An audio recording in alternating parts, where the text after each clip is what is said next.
नमस्कार। इस चैनल में आपका स्वागत है। निष्ठा 3 FLN कोर्स का ये 10वां कोर्स है और इसको 28 फरवरी तक पूरा करना है। बुनियादी साक्षरता एवं संख्या ज्ञान हेतु विद्यालय नेतृत्व की क्या भूमिका है, इसी पर यह महत्वपूर्ण कोर्स है। और हर कोर्स की तरह इसमें भी अंतिम प्रश्नोत्तरी में 20 प्रश्न हैं, जिसका PDF लेकर हम उपस्थित हुए हैं। आप एक बार देख लें कोर्स को करने के बाद। इसका पहला प्रश्न है कि बच्चों के तर्क करने और दैनिक जीवन में सरल संख्यात्मक अवधारणाओं का प्रयोग करने की क्षमता के खाली जगह में कर सकते हैं। तो इसका सही उत्तर है प्रारंभिक संख्या ज्ञान। इस पहले प्रश्न का उत्तर है। दूसरा है कि विद्यालय नेतृत्व कर सकता है। 4 विकल्प दिए गए हैं।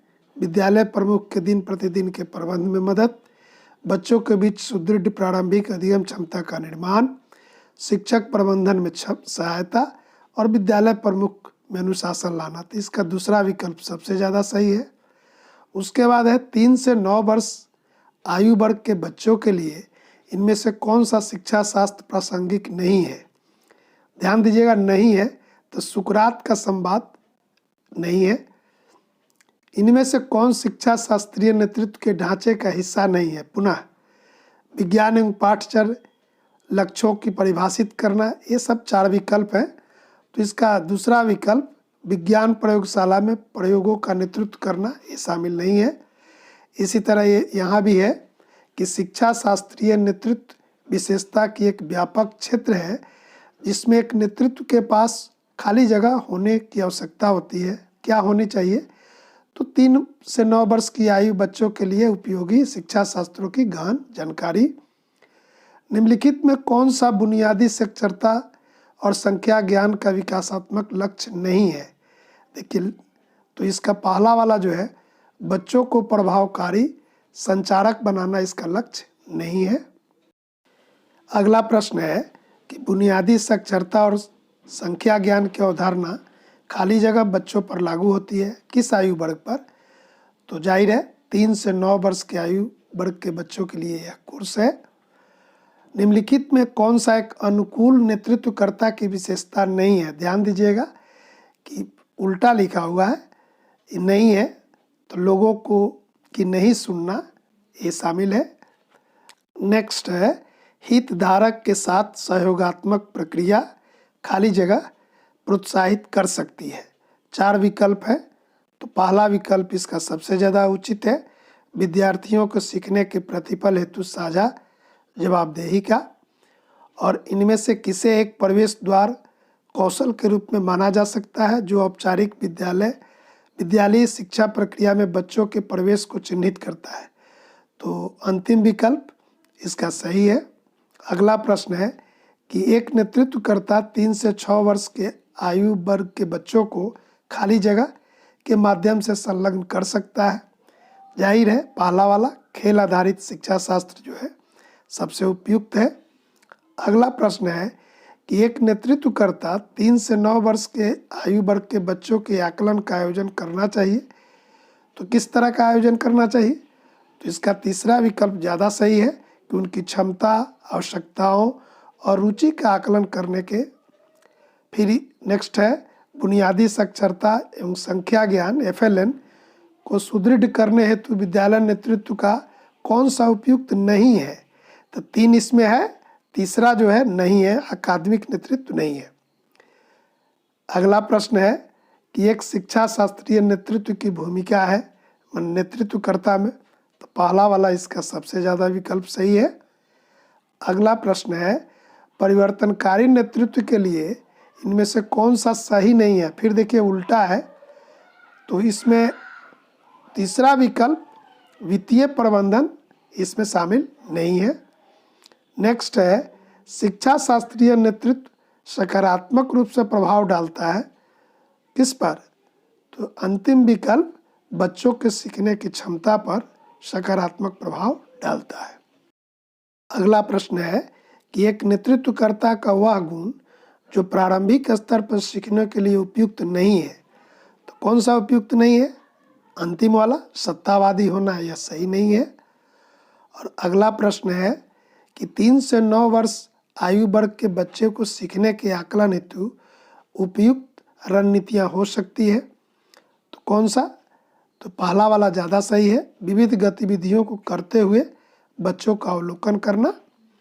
अगला प्रश्न है कि इनमें से कौन सी अवधारणा विद्यालयों में बुनियादी साक्षरता और संख्या ज्ञान नेतृत्व हेतु प्रासंगिक नहीं है? तो प्रासंगिक नहीं है मैंने उल्टा है, तो इसका दूसरा वाला विकल्प समुदाय और अभिभावक के साथ संवाद नहीं करना। अगला प्रश्न है कि विद्यालय में प्रातःकाल आगमन समय को बनाए रखने के लिए पहली कक्षा के शिक्षक को कौन सी रणनीति अपनाई जानी चाहिए? तो जाहिर है दूसरा वाला कि बच्चों के लिए सामूहिक पाठ जैसे नियमित हो। और अगला प्रश्न है नेतृत्व के किस मॉडल में बच्चे की सांस्कृतिक भाषाई पृष्ठभूमि के आधार पर विद्यालयी प्रक्रिया को निर्मित करने की बात आती है? तो दूसरा वाला है संदर्भ विशिष्ट आधारित होना चाहिए नेतृत्वकर्ता को। अगला प्रश्न विद्यालय किस प्रकार के विभिन्न प्रकारों को बाल शिक्षा में शामिल नहीं कर सकते हैं? तो जाहिर है कि पहला वाला उत्तर इसका सबसे ज़्यादा सही है कि केवल गृह कार्य देकर हम शामिल नहीं कर सकते हैं। अगला प्रश्न है कि एक बच्चा अपने बाएं हाथ से लिखता है और इस तरह का काम करने में सहज है, तो उसे खाली जगह करना चाहिए। तो जाहिर है कि उसको अच्छा लगता है तो हम उसको उसकी पसंद को प्रोत्साहित करेंगे। अगला प्रश्न है बुनियादी साक्षरता एवं संख्या ज्ञान के संदर्भ में वयस्क और बच्चों के बीच क्या संबंध होना चाहिए? कौन सा संबंध होना चाहिए? दूसरा वाला भयमुक्त और आनंदपूर्ण होना चाहिए। अगला प्रश्न है कि एक नेतृत्वकर्ता 3 से 6 वर्ष के आयु बच्चों के क्या होना चाहिए? संलग्न। तो तीसरा वाला खेल आधारित होना चाहिए। ये सब गतिविधि हम लोग अपनाते भी हैं। अगला प्रश्न विद्यालय विकास योजना एक विद्यालय आधारित गतिविधि है जिसे नेतृत्वकर्ता द्वारा खाली जगह कार्यान्वित किया जाता है। सभी लोग जानते हैं कि विद्यार्थियों, शिक्षकों, अभिभावक और एसएमसी के मेंबर द्वारा होता है। अगला प्रश्न बुनियादी साक्षरता और संख्या ज्ञान के संदर्भ में विद्यालय विकास योजना हेतु इनमें क्या आवश्यक है? तो इसका पहला वाला विकल्प सबसे ज़्यादा सही है कि 3 से 9 वर्ष की आयु की आवश्यकताओं की योजना बनाना। अगला प्रश्न है कि शिक्षा शास्त्रीय नेतृत्वकर्ता को यह सुनिश्चित करना चाहिए कि सभी विद्यालय प्रक्रियाएं कैसे होना चाहिए, उसके केंद्र में कौन होगा? अंतिम बच्चे केंद्र में होंगे। और अगला प्रश्न है कि शिक्षकों की नई जानकारी प्रस्तुत करनी चाहिए, इन चीज़ों के साथ जोड़ना चाहिए जिन्हें बच्चे, तो जाहिर है कि उन्हीं चीज़ों को जोड़ना चाहिए जो बच्चे पहले से जानते हैं, यानी तीसरा विकल्प सबसे ज़्यादा सही है। और अगला प्रश्न है कि निम्नलिखित में कौन सा लर्निंग एट होम घर पर सीखने की भागीदारी में शामिल नहीं है? तो देखिए इसका दूसरा विकल्प सबसे ज़्यादा सही है कि यदि अभिभावक निरक्षर हैं तो उनके साथ भेदभाव करना ये ज़्यादा उचित है। और अगला प्रश्न है विकास की दृष्टि से निम्नलिखित में से कौन सा अभ्यास कम आयु के बच्चों के लिए उपयुक्त होगा? तो इसका सबसे पहला वाला सही है कि प्रत्येक दिन शुरुआत के आधे घंटे में सामूहिक कार्य कराया जाए। और अगला प्रश्न है कि एक पाठ की सटीकता, गति, अभिव्यक्ति, समझ के साथ पढ़ने की क्षमता जो बच्चे को पाठ के अर्थ निकालने के लिए सक्षम बनाता है कहला रहा है। तो धारा प्रवाह पढ़ना ये। अगला प्रश्न है कि विजन के संबंध में निम्नलिखित में कौन सा कथन सत्य नहीं है? देखिए उल्टा है कि कौन सा कथन सत्य नहीं है। तो इसका अंतिम विकल्प कि भविष्य दृष्टि की कोई निर्दिष्ट समय सीमा नहीं होती। अंतिम प्रश्न है कि इस पद को चिन्हित करें जिसे विद्यालय में बच्चों की प्रगति में सीखने के अंतराल यानी लर्निंग गैप में लगातार बढ़ने के रूप में समझा जा सकता है। तो दूसरा विकल्प इसका सबसे ज़्यादा सही है। सीखने की क्षमता में लगातार यानी संचयी कमी हो तो इसे समझा जा सकता है। तो इस कोर्स का ये अंतिम प्रश्न था।